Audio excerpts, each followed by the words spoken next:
온유하고 의에 줄이고 목마르고 긍휼히 여기고 마음이 청결하고 화평하게 하고 그를 위하여 박해를 받는 것.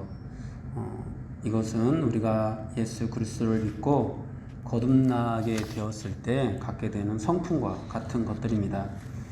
예수를 믿는 성도들에게 이러한 8가지 내적 특징이 일어나게 되고, 또 이것이 교회를 통해서 말씀을 공급받아서 자라나고 단련되고 열매를 맺어서 세상 가운데서 소금과 빛으로 드러나게 되는 것이죠. 그래서 이제 이어지는 말씀은 또 소금과 빛에 관한 그런 말씀이 됩니다. 오늘은 이제 팔복 중에서 마지막 성품인데요. 의를 위하여 박해를 받는 것입니다. 그리스도인들은 의에 대해서 2가지 특징을 갖게 됩니다. 하나는 의에 줄이고 목마른 것이고, 다른 하나는 오늘 다루게 되는 의를 위하여 박해를 받은 것입니다. 의에 대하여 줄이고 목마른 것은 이제 우리가 앞에서도 이제 설명을 했었는데 언뜻 듣기에 좀 이상합니다. 왜냐하면은 그리스도 안에는 참된 만족이 있는데 줄이고 목마르다라는 것은 결핍이 있다라는 말이 되기 때문입니다. 그러나 예수 믿는 사람들에게는 이것은 굉장히 자연스러운 현상입니다. 사도 바울이 오라 나는 공고한 사람이로다 라고 고백한 것처럼 절대의 앞에 살아가는 그리스도인은 자신의 상태가 얼마나 빈약한지를 압니다. 그래서 줄이고 목마른 것이죠.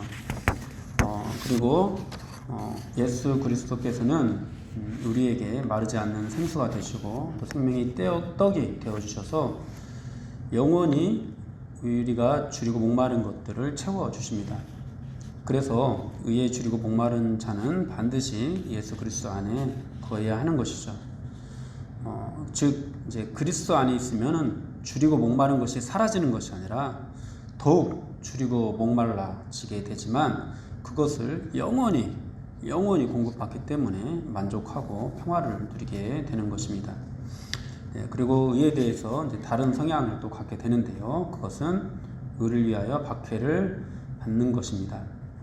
그런데 앞에 7가지 특징에서 7가지 복에서 사용된 그 시제는 현재형입니다. 근데 8번째 특징에서 나타나는 이 시제는 완료형입니다. 오늘도 보면은 이 번역도 받는 자는 이라고 되지 않고 받은 자는 이라고 이렇게 되어 있습니다. 이 시제가 갖는 특징은 수동적인 의미가 아니라 능동적으로 그런 상황을 선택한다는 그런 의미가 됩니다. 즉 의를 위해서 박해를 받게 되는 것이 아니라 의를 위하여 박해를 받는 삶을 선택하게 된다라는 그런 의미가 있습니다. 복이 있는 사람은 자신이 박해를 받고 어려움을 당할 것을 알면서도 기꺼이 의를 위하여 그런 삶을 이미 선택한 그런 자들입니다. 그런데 왜 의를 추구하면 박해를 받을까요? 종교의 자유가 없었던 그런 시대에는 이해가 가지만, 사실 오늘날 같이 종교의 자유가 허용되는 그런 시대에는 이해가 되지 않는 부분이기도 합니다. 세상에는 이제 흔히 의롭다고 인정을 받는 사람들이 있습니다.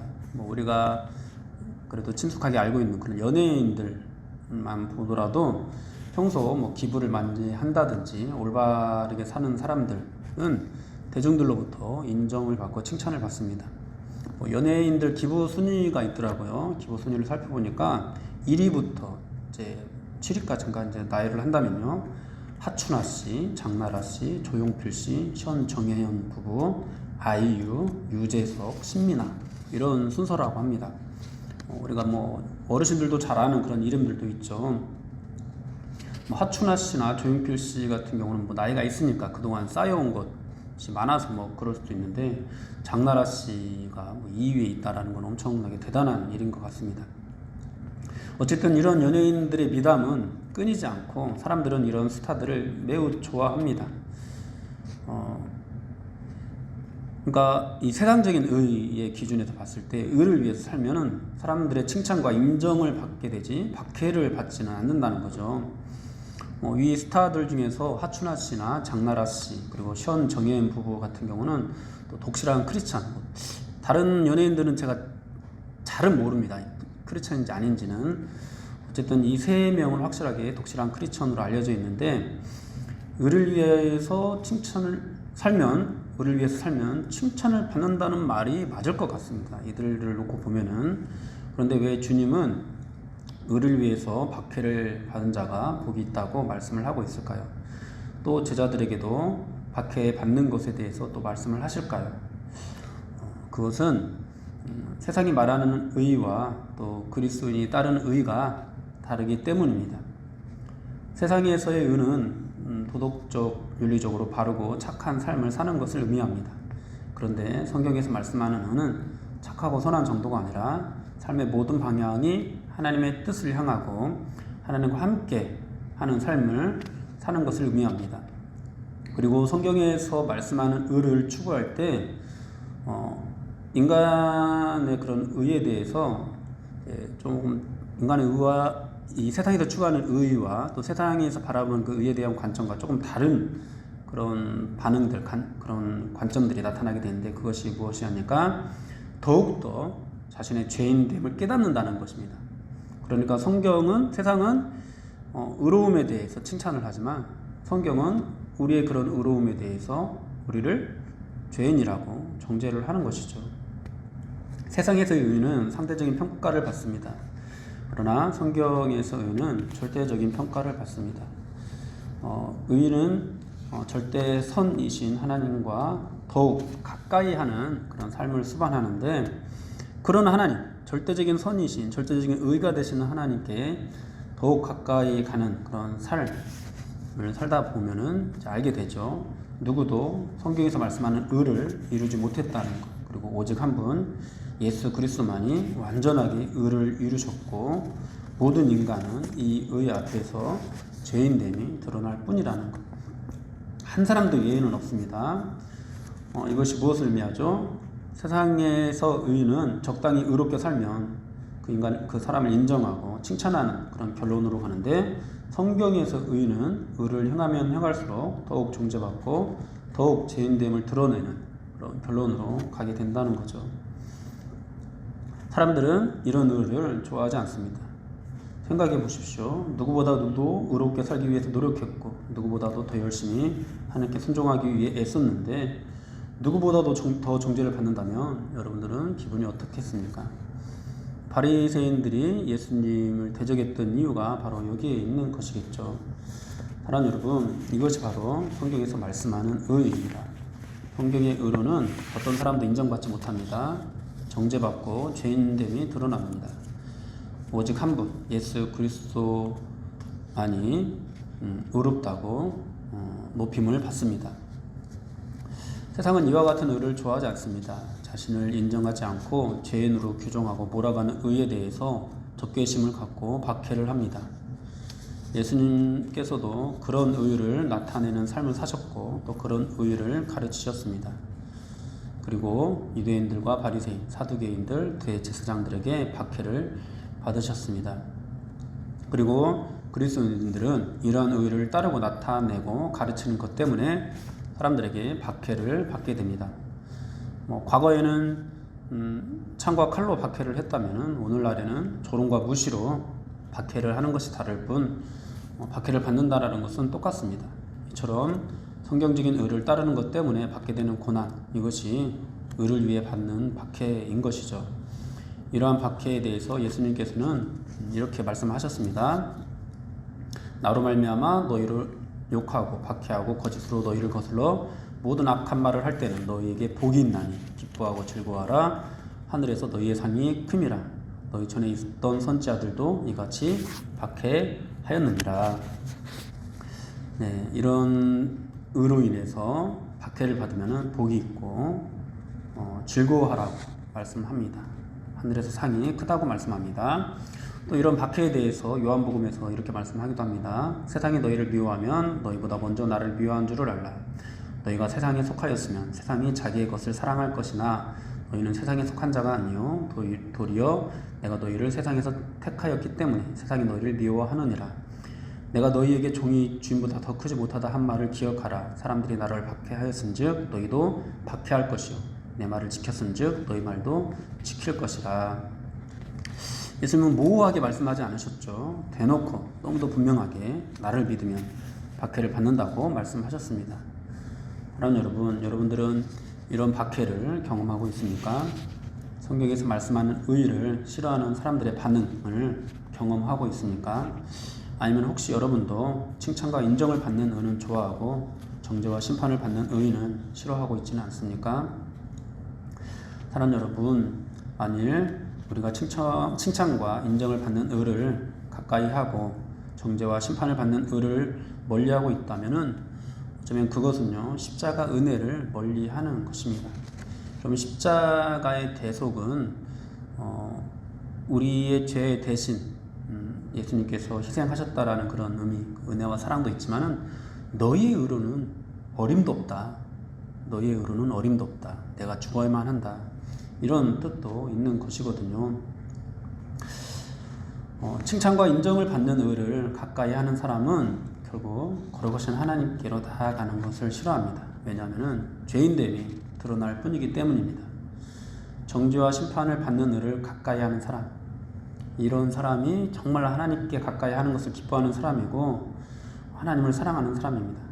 자신이 죽고 그리스도만이 드러나는 것을 보면서 기뻐합니다. 예수님께서는 이런 의로 인해서 세상으로부터 미움과 박해를 받으셨습니다. 그렇다면은 예수님께 속하고 그를 믿어 의롭게 된 성도들도 이런 의로 인해서 미움과 박해를 받는 것은 당연하지 않을까요? 우리가 예수를 믿는 성도라면 예수님 때문에 고난을 당하는 것은 전혀 이상한 일도 또 잘못된 일도 아닙니다. 오히려 하나님의 백성으로 백성됨이 드러나는 그런 증거이기 때문에 기뻐하고 즐거워해야 하는 일입니다. 여러분은 어떻습니까? 인정과 칭찬을 받는 의보다 여러분의 죄인됨이 더욱 깊이 드러나게 되는, 그렇게 만드는 의를 더 기뻐하고 더 사랑하고 있습니까? 여러분, 우리는 이러한 의를 위해서 고난 받는 것을 위해서 부름을 받았습니다. 또 의를 위하여 고난을 받는 자는 복이 있는 자라고 또 말씀합니다. 그리스도의 이름으로 치욕을 당하면 복이 있는 자라고 또 말씀을 합니다. 이 기독교 역사는 예수님을 따르는 의로 인해서 박해를 받은 성도들의 역사입니다. 예수님의 제자들도 모두 순교를 했고 초대교회 성도들은 가족도 잃고 일자리도 잃고 세상으로부터 따돌림 받으면서 예수님을 믿었습니다. 동굴에 살기도 했고 끌려가서 고문을 당하기도 했습니다. 수많은 사람들이 예수님 때문에 박해를 받았습니다. 기독교의 역사는 칭찬과 인정의 역사가 아니라 박해와 순교의 역사입니다. 그 모양만 조금 다를 뿐 성경에서 말씀하는 의를 따르는 사람들에게는 오늘날에도 박해가 있습니다. 디모데후서에서도 무릇 그리스도 예수 안에서 경건하게 살고자 하는 자는 박해를 받으리라고 이렇게 말씀을 하고 있습니다. 여러분에게 박해가 있는지 한번 돌아봤으면 좋겠습니다. 박해가 없는 것이 복이 아니라 박해가 있는 것이 복이라고 말씀합니다. 어려움이 없는 것이 복이 아니라 어려움이 있는 것이 복입니다. 박해를 받는 성도에게 하늘에서 큰 상급이 주어지기 때문입니다. 그 상급이 얼마나 크고 놀라운 것인지 우리는 다 알 수도 없고 또 우리 방식으로 설명할 수도 없을 겁니다. 하늘에서의 관점은 분명히 다를 것이기 때문이죠. 이 요한계시록에서는 박해를 받는 사람에게 약속한 것을 생명의 면류관 또는 왕노릇한다 이런 식으로 설명을 하고 있는데요. 그런 은혜와 복이 우리를 기다리고 있다라는 것 우리가 기억하면서 우리 박해를 이겨낼 수 있어야 되겠습니다. 근데 우리가 또 한 가지 주의할 것은 의를 위해서 박해를 받는 것이 아니라 자신의 죄와 어리석음 때문에 고난을 당하게 되는 경우도 있다라는 거죠.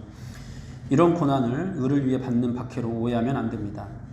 또 때로는 사회적인 가치와 사상을 내가 지키고 따르느라고 그런 신념 때문에 고난을 당하기도 하고요. 또 의를 위한다기보다도 그냥 종교적인 이념, 열정으로 또 고난을 당하기도 합니다.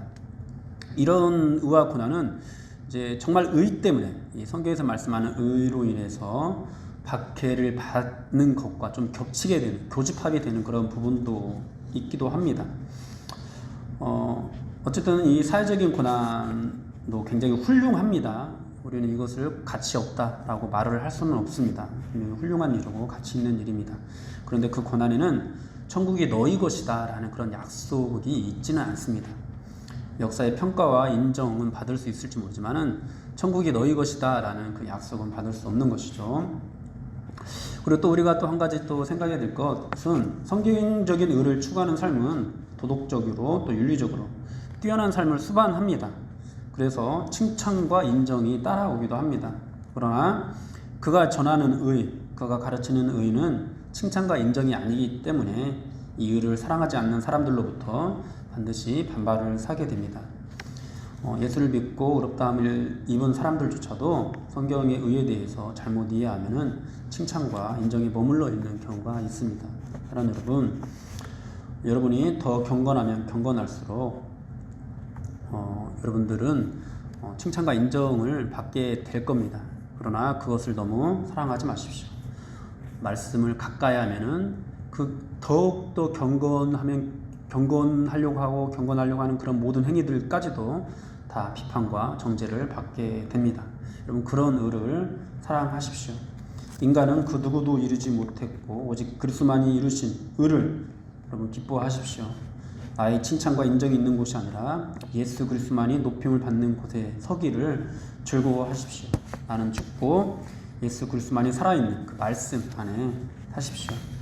그러면은요 박해를 받게 될 것입니다. 조롱을 받게 될 것입니다. 그러나 걱정하지 마십시오. 천국이 여러분들의 것입니다. 하늘의 영광을 평생 빼앗기지 않게 될 것입니다. 그렇게 의를 위하여서 박해를 받은 그런 여러분들이 되시기를 주님의 이름으로 축원합니다.